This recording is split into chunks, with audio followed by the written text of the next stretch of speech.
On Wednesdays, we're going to share quotes from the Christian wisdom tradition. And since this week we're beginning our book study on The Wisdom Way of Knowing by Cynthia Bourgeault, I thought I would read a quote from that book. "We are knee-deep in a river searching for water," writes Kabir Helminski, a contemporary wisdom teacher in the Sufi lineage, using a vivid image to capture the irony of our contemporary plight. The sacred roadmaps of wholeness still exist in the cosmos. There is a vision large enough to contain not only our own minds, but also our hearts and souls, an understanding of our place in the divine cosmology large enough to order and unify our lives and our planet. These truths are not esoteric or occult in the usual sense of the terms. They are not hidden from sight. In the Christian West, they are strewn literally throughout the entire sacred tradition, the Bible, the liturgy, the hymnody and chants, the iconography. But to read the clues, it is first necessary to bring the heart and mind and body into balance, to awaken.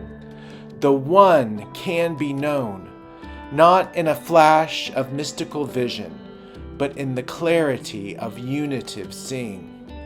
The first wisdom school that Cynthia Bourgeault held was in late September of 2001 when, as she describes it, the air was still thick with the smoldering wreckage of the World Trade Center towers in New York. She writes of that experience, "By the end of the week, the whole group of us was thinking and seeing and sharing at a level not only far beyond our usual selves, but almost with one mind and one heart.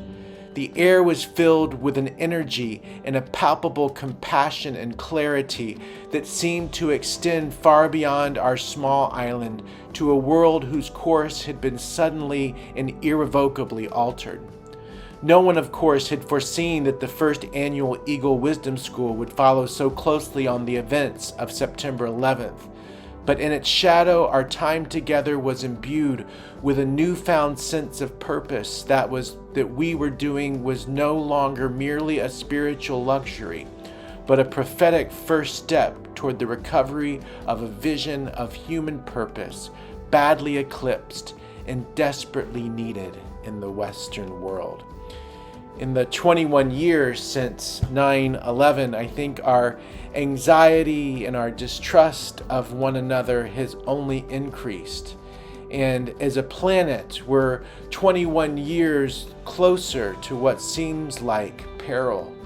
And I believe that for us that are in practicing communities of faith, that we are knee deep in the water, in the wisdom, in the way of seeing that's needed to improve our lives and bring unity to the world and the planet.